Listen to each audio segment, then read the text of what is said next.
You're listening to Sensitive Changemakers. This podcast is created for highly sensitive leaders and is designed to support you to embrace your strengths and gifts so you can feel more confident in your own mind and body and live a life with intention, purpose, and more importantly, joy. I'm your host, Kate Carter, a fellow HSP who has a BA Honours degree in education, is a fully trained and qualified professional coach and NLP practitioner, and has over 17 years of teaching and over 3 years of coaching experience supporting highly sensitive people. I believe that you can do anything you want to in this life, but that sometimes the path forward becomes muddy with self-doubt and fear of failure. It's my mission to help sensitive thought leaders peel away the self-doubt and stories holding them back, for them to see their own beauty and strength so they can increase self-confidence and self-trust through thought and embodiment work, and see their path clearly and move forward confidently, living their life with intention and purpose. I would love for you to come and join us. Hello. I hope you are well. I hope your week is going well. Mine has been a really good week. Lots of different things going on, feeling quite energetic. I'm really very grateful for that. Just really highlighted to me how I had been feeling so lacking in energy for actually longer than I realized. So hopefully this is a change that's going to stick.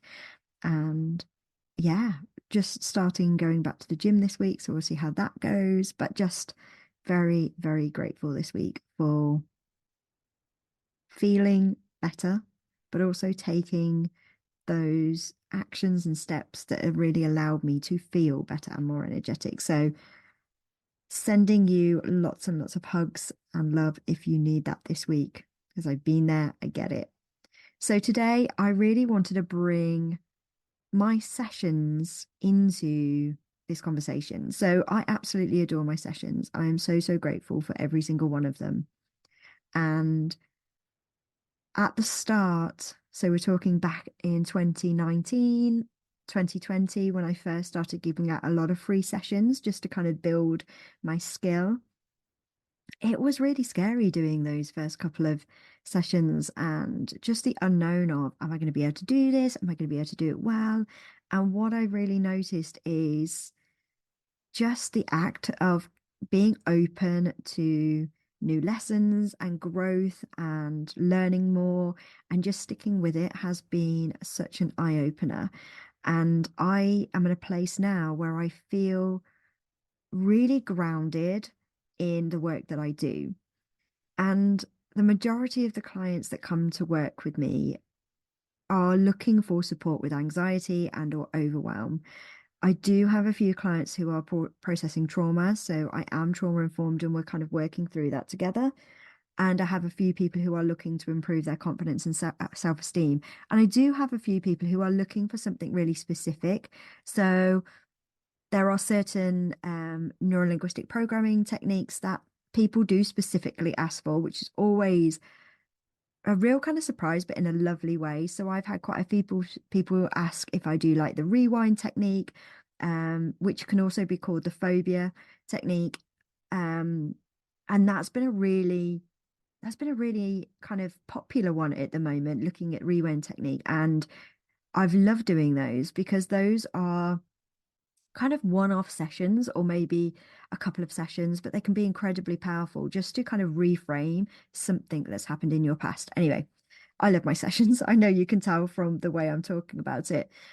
But one of the things that's become really clear over the years that I've been doing this is how, for a better word, I am going to blow my own trumpet here, but how good I am now at really seeing below the surface of what a client brings to me. So looking below what is actually coming out of their mouth to the type of words that they are using, the actual language they are using, which actually feels like, well, Kate, surely that's what they're saying.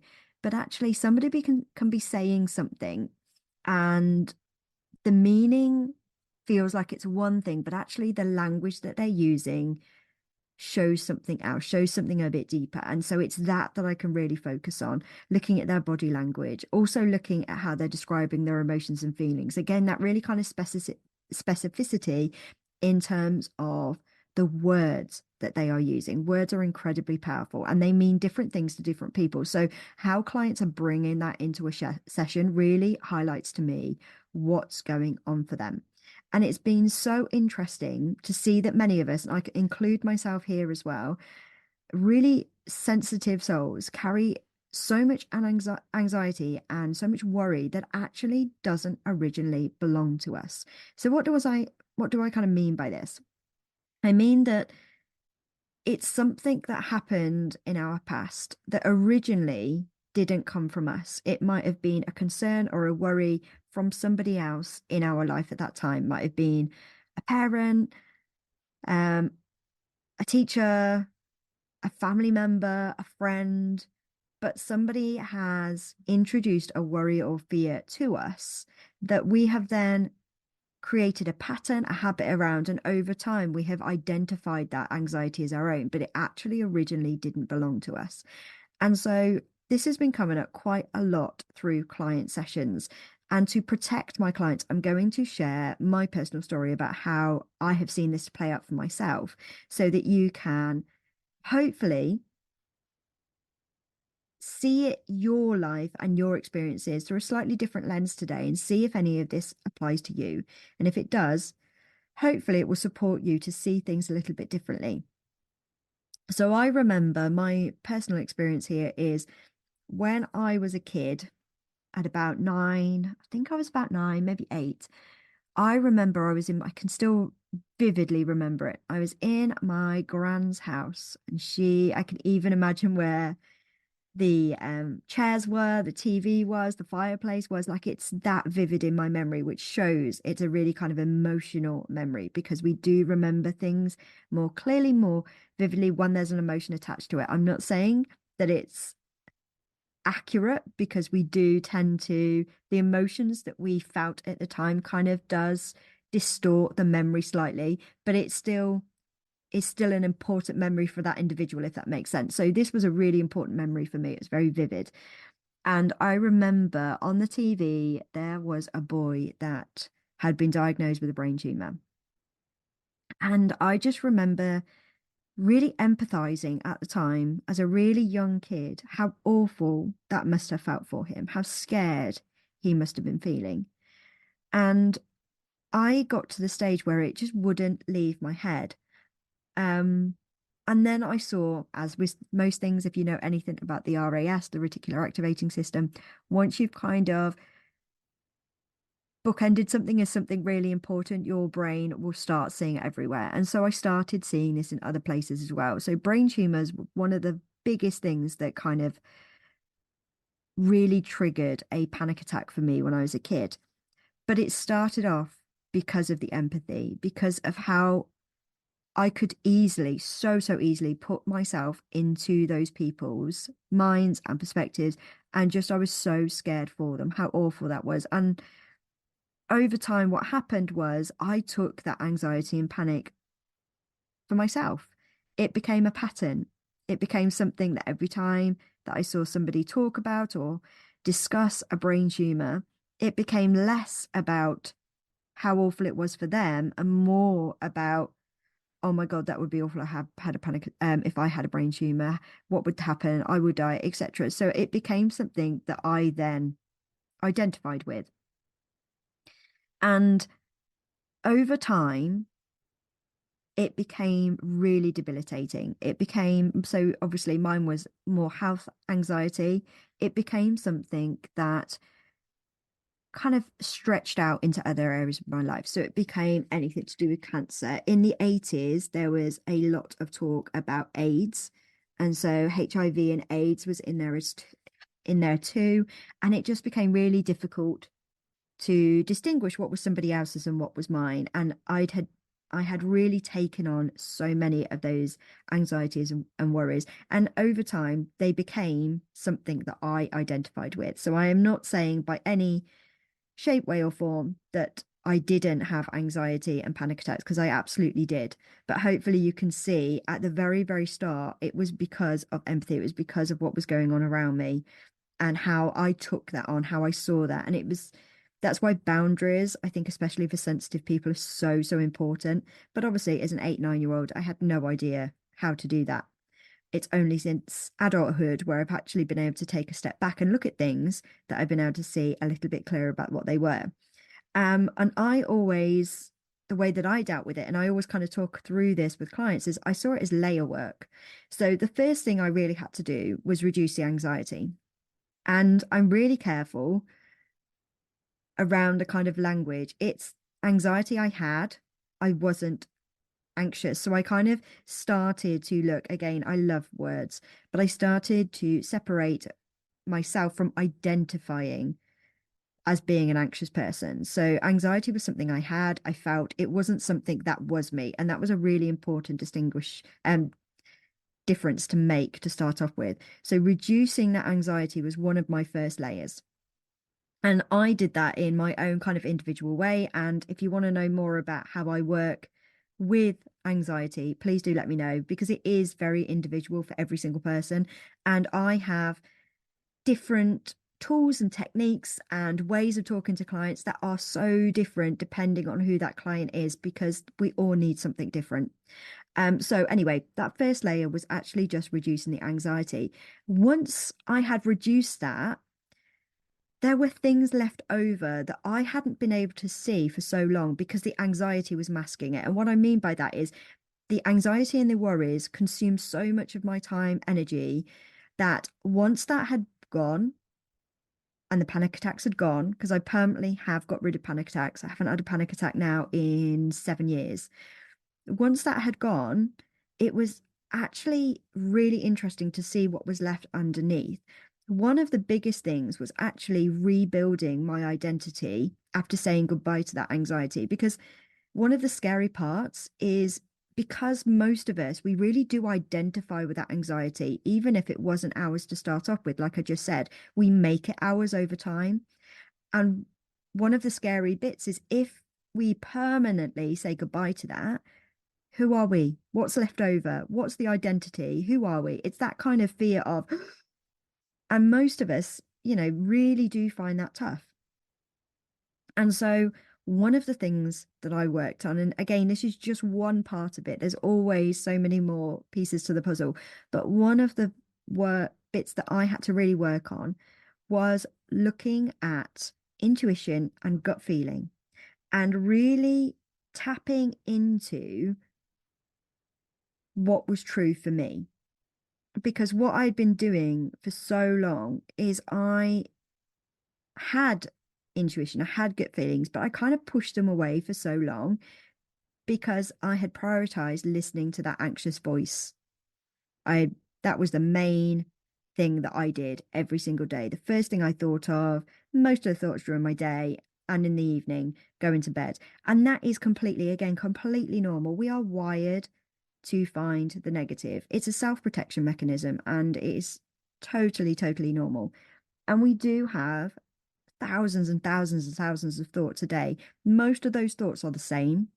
It's really, really interesting when you look at the science behind it. Most of those thoughts are the same.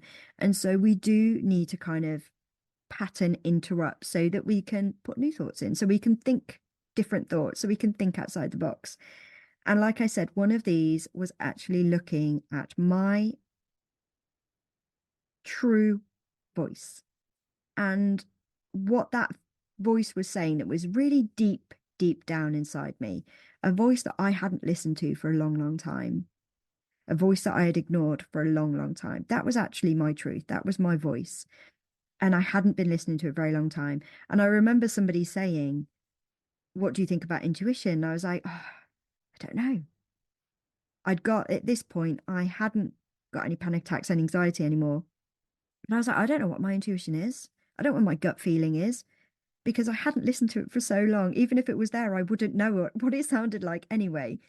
And so one of those things was starting to tap into it. And over the years, what I can take from it, my personal take on it, is that your intuition and gut feeling is not fear based. There isn't a worry that goes alongside it. It's just a knowing.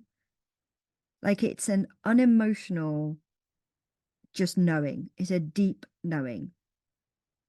And I've used this for myself and with clients. And it's about just spending time sitting with it and knowing what that feels like for you. And it's still something I practice to this day. It's still something that I kind of spend time just listening to. But it's what I start to see with clients. One of the things that's really clear when I'm working with a client is I can tell quite quite quickly if the anxiety that they're bringing to the session is actually originally theirs or not. And I can tell by some of the language that they use. So if they start talking about, I know, I've just got a knowing, this is right. If they start talking using that kind of language, I can kind of separate the two bits.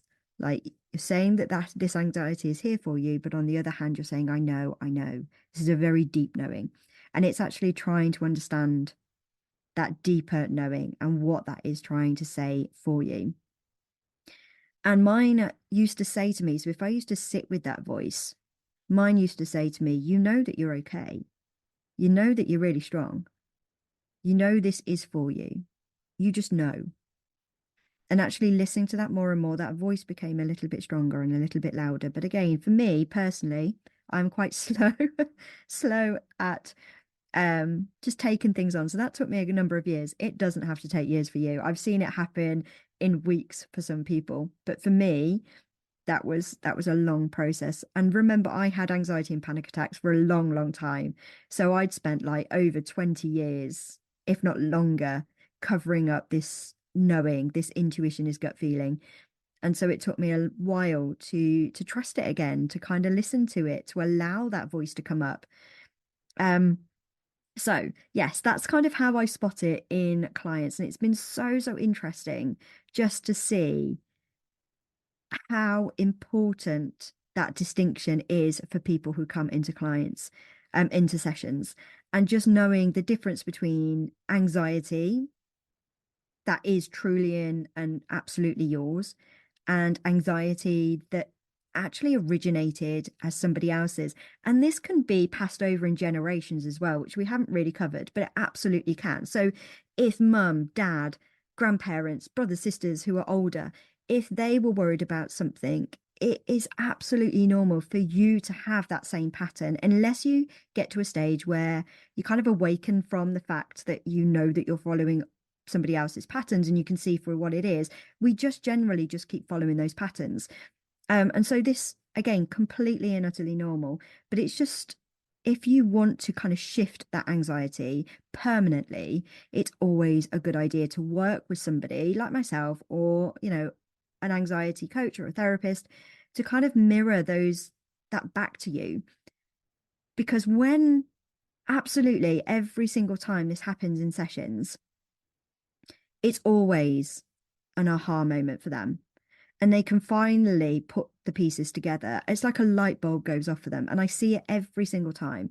And inevitably, it always makes me smile because it's always the sessions where I have my client reach out to me after either through a message or an email and say, this made so much sense. Something really clicked for me today. I can see this clearly. It's always like that clicking into place where they can suddenly see, oh my God, that actually wasn't mine to start off with. I've made it mine, but it wasn't mine to begin with. And then we can start to actually look at different ways that we can permanently release that anxiety and start to create and embed some different habits and thought processes to support you in moving forward. Because I know that if you're listening to this, you have really big goals and big dreams for yourself. And if you feel like anxiety or overwhelm is holding you back, then I really invite you to explore if it was even yours to begin with. And if you are listening to this thinking, well, that's all well and good, Kate, but I have no idea where to start in anything you're talking about, then please do reach out. You can schedule a connect and chat, which is in the show notes, and we can just chat through what it would look like to work together because I would really love to support you in permanently releasing any anxiety or panic attacks you have. And I know that it can be done from personal experience and from working with so many different clients now through this. I know that it is possible for you. So I'm sending you so much love and just you have all of my hugs this week. I hope everything is going well for you. And if not, like I said, take the hugs, take the love. And I will be back next week with another episode. Okay, sending you love. Bye. Thank you so much for listening to this week's episode. If you have any takeaways or any questions, please do reach out to me either through Instagram, LinkedIn or Facebook at Kate Carter Coaching, or you can email me at kate@katecarter.co.uk. I always love to hear your feedback and the things that you have taken from the podcast. If you know of any other highly sensitive people, then please do share this so that I can reach more and support more highly sensitive people to embrace their strengths and gifts. As a thank you, I will pick a winner every month for a free 15-minute coaching session with me. Thank you so much.